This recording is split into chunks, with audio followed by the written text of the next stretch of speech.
आइए आज की क्लास स्टार्ट करते हैं। क्वेश्चन को करने से पहले हम थोड़ी बेसिक चीज़ जानेंगे। जो दो चर वाले रैखिक समीकरण होते हैं वो एक सरल रेखा को प्रदर्शित करते हैं। यदि दो चर वाले रैखिक समीकरण दो दिए गए हैं तो वे तीन कंडीशन को फॉलो करते हैं। या तो एक दूसरे को परिच्छेदित करेंगे, या वो एक दूसरे के ऊपर संपाती होंगे, या फिर वो एक दूसरे से समांतर होंगे। मान लेते हैं यदि दो समीकरण दिया हुआ है a1x + b1y + c1 बराबर 0।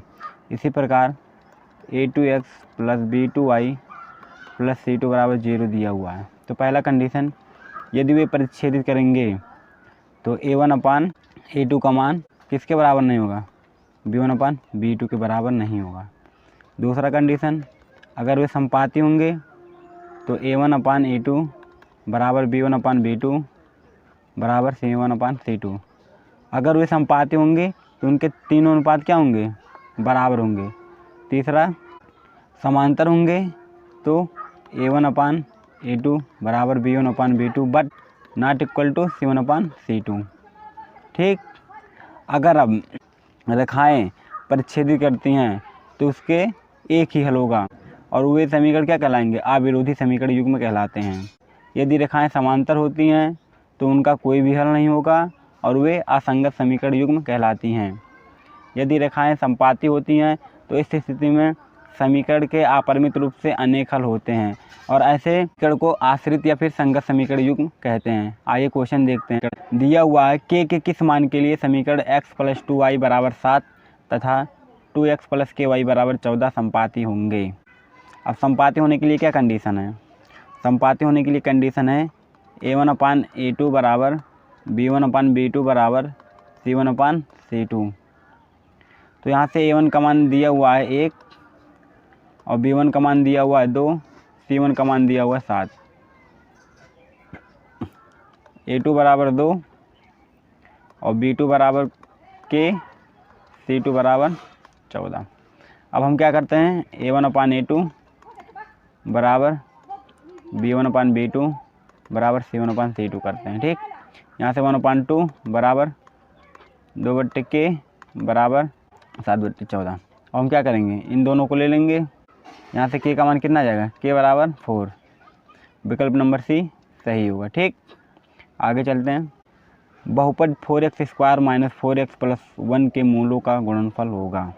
अभी पिछली क्लास में हमने बताया था फार्मूला, x² - मूलों का योगफल इंटू x प्लस मूलों का गुणनफल बराबर 0 होता है। समीकरण में दिया हुआ है 4x² - 4x + 1 बराबर 0। अब यहाँ से हम क्या करेंगे? x² हो गया, ये -x हो गया, -1x प्लस 1/4 बराबर 0। अब यहाँ से तुलना करेंगे तो अल्फ़ा प्लस बीटा बराबर आ जाएगा 1। विकल्प नंबर बी सही होगा। ठीक। आगे चलते हैं। दो रैखिक समीकरणों के आलेख प्रतिच्छेदी रेखाएं हैं, तब रैखिक समीकरण युग्म का पहला कोई हल नहीं है, दूसरा दो हल हैं, एक हल है, अनंत अनेक हल हैं।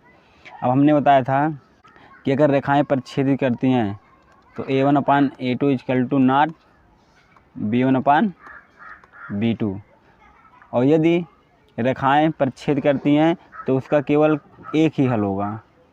ठीक। अतः विकल्प नंबर बी सही होगा। ठीक। आगे चलते हैं। दो रैखिक समीकरणों के आलेख समांतर रेखाएं हैं, तब समीकरण युग्म का समांतर होने के लिए क्या कंडीशन था? a1/a2 बराबर b1/b2। ठीक। और हमने बताया था कि यदि रेखाएं समांतर हैं तो उनका कोई भी हल नहीं होगा। अतः विकल्प नंबर ए सही है। ठीक। आगे चलते हैं। यदि a1/a2 बराबर b1/b2 और नॉट इक्वल टू c1/c2 समीकरण a1x + b1y + c बराबर 0, a2x + b2y + c2 बराबर 0 है तो इस समीकरणों का कोई हल नहीं है, एक अद्वितीय हल है, अनेक हल हैं या फिर दो हल हैं। हमने बताया था समांतर होने का कंडीशन a1/a2 बराबर b1/b2 = नॉट c1/c2। ये कौन सा कंडीशन फॉलो करता है? ये बताता है कि रेखाएं आपस में समांतर हैं और यदि रेखाएं आपस में समांतर हैं तो उनका कोई भी हल नहीं होता है। अतः विकल्प नंबर ए सही होगा। ठीक, आगे चलते हैं। यदि समीकरण kx माइनस 5y बराबर 2 तथा 6x प्लस 2y बराबर 7 के कोई हल ना हो तो, कोई हल ना हो इसका मतलब क्या हुआ? इसका मतलब ये कि रेखाएं आपस में क्या हैं, समांतर हैं, और समांतर होने के लिए क्या होना चाहिए, a1/a2 बराबर b1/b2 not equal to c1/c2। अब यहाँ से a1 का मान दिया हुआ है k और a2 का मान दिया हुआ है 6, b1 का मान दिया हुआ है -5 और b2 का मान दिया हुआ है 2। अब यहाँ से हम k का मान निकालेंगे, -30/2 आ जाएगा, तो k बराबर आ जाएगा -15। विकल्प में देखते हैं 10, 5, -6, ये d होगा, विकल्प में माइनस छूट गया है, -15। ठीक, आगे चलते हैं। रैखिक समीकरण युग्म x प्लस 3y माइनस 40 बराबर 0 तथा 2x प्लस 5y माइनस 1 बराबर 0 हैं तो ये विरोधी होंगे, इनमें से कोई नहीं, अविरोधी या आश्रित।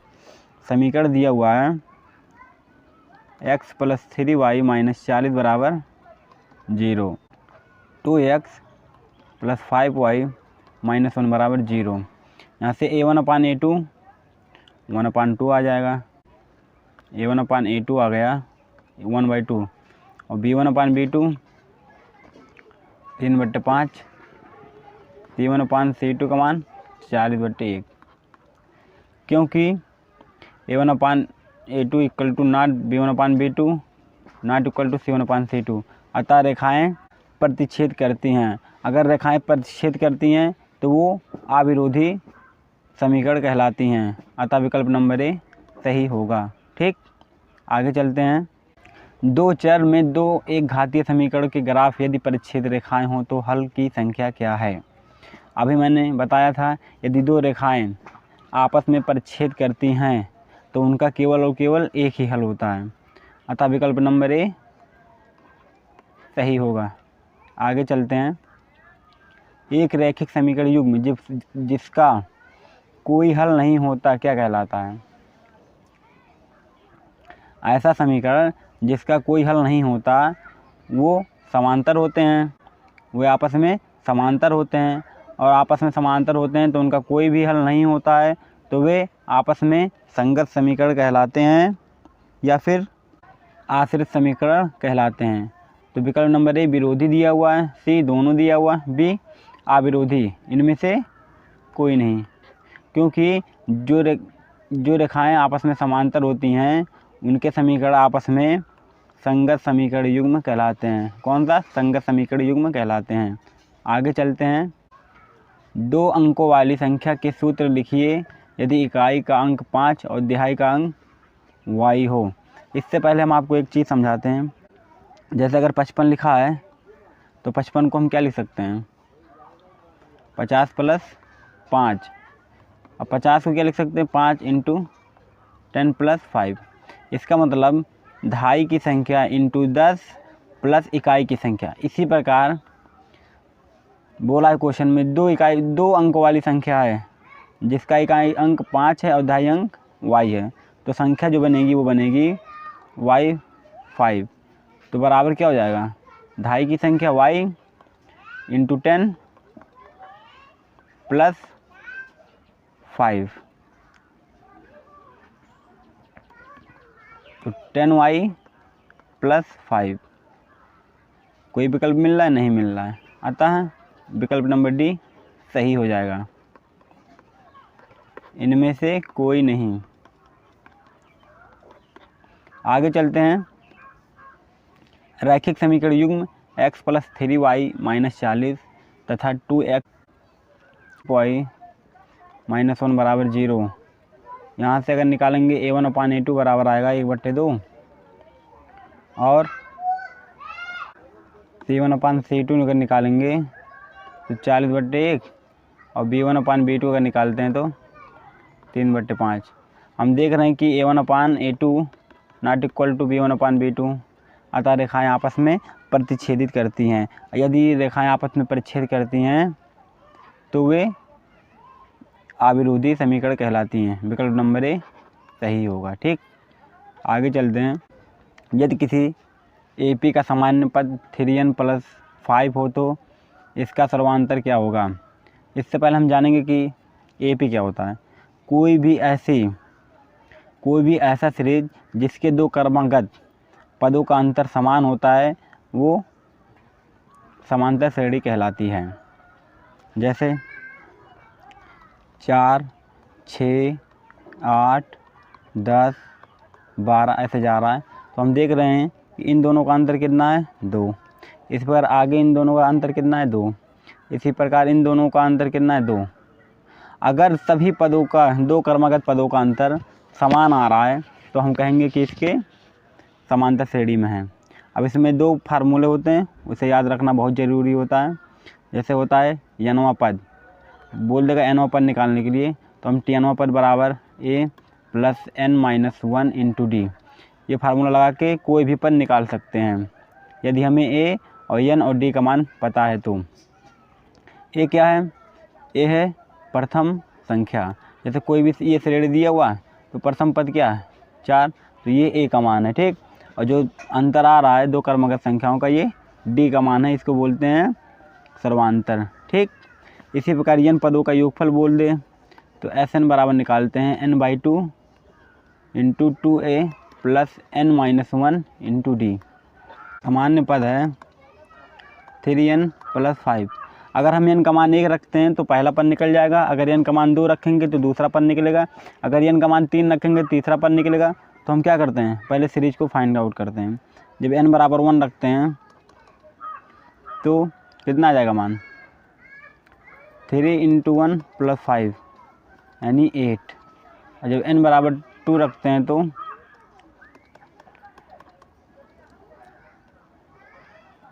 3 दूनी 6 और 5 11। जब n बराबर 3 रखते हैं 3 × 3 = 9 5 14।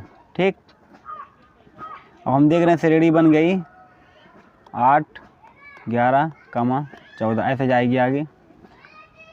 अब इसका सर्वांतर कितना है, इन दोनों का अंतर कितना आ रहा है 3, इन दोनों का अंतर कितना आ रहा है 3। इसका मतलब सर्वांतर कितना है 3 है, और विकल्प नंबर C सही होगा। ठीक, आगे चलते हैं। अनुक्रम 5, 7, 9, 11 का कौन सा पद 27 होगा। इसमें बोला है कि यदि कोई समांतर श्रेणी है। ठीक, अगर समांतर श्रेणी नहीं बोला तो हम चेक करेंगे कि वो समांतर श्रेणी में है कि नहीं। तो हम यहाँ पे देखते हैं कि 5, 7 इनका अंतर निकालते हैं 2, 7, 9 का निकालेंगे तब भी 2, इसका मतलब ये समांतर श्रेणी में है। अब बोला है यदि समांतर श्रेणी में है तो कौन सा पद 27 होगा, मतलब Tn वां पद कितना दिया हुआ है 27। अब हमको फार्मूला पता है Tn वां बराबर a + n - 1 × d। d क्या है सर्वांतर। ठीक, Tn का मान दिया है 27, a का पहला पद कितना दिया हो 5 + n का मान निकालना है और d का मान कितना आ रहा है 2।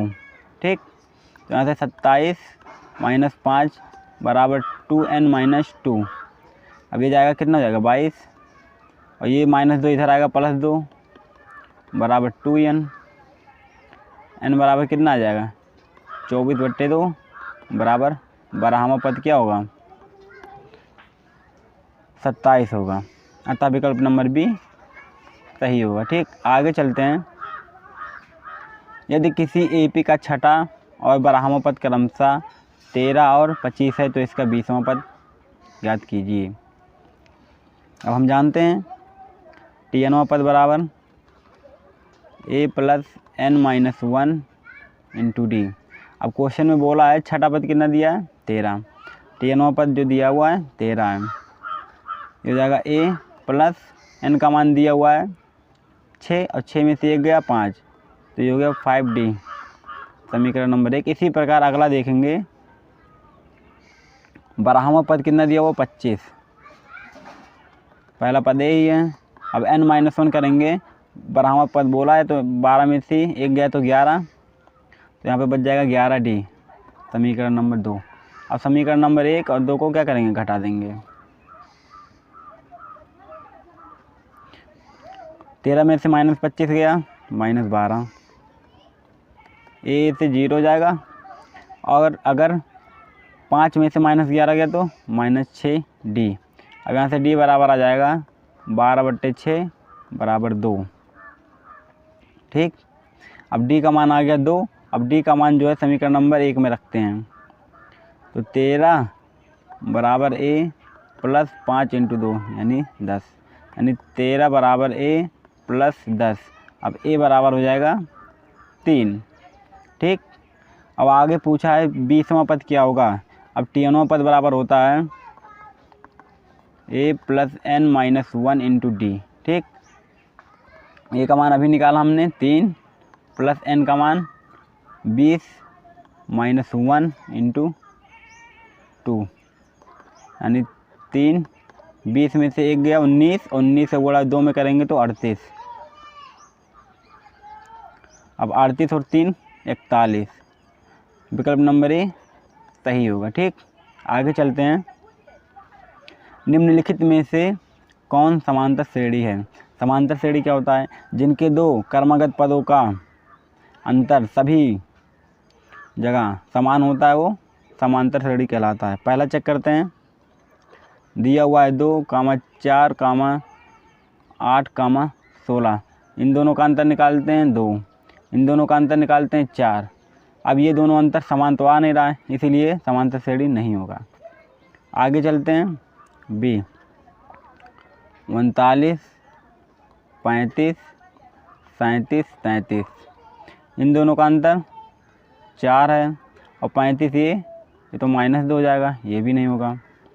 सी दिया हुआ है 2, 3, 4, 6। यहाँ पे देखते हैं इसका अंतर 1, इसका अंतर 1, इसका अंतर 2, ये भी नहीं होगा। डी 3, 4, 5, 7।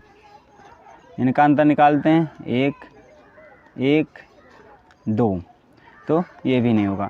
अतः इसमें जो है कोई भी समांतर श्रेणी में नहीं है। ठीक, आगे चलते हैं।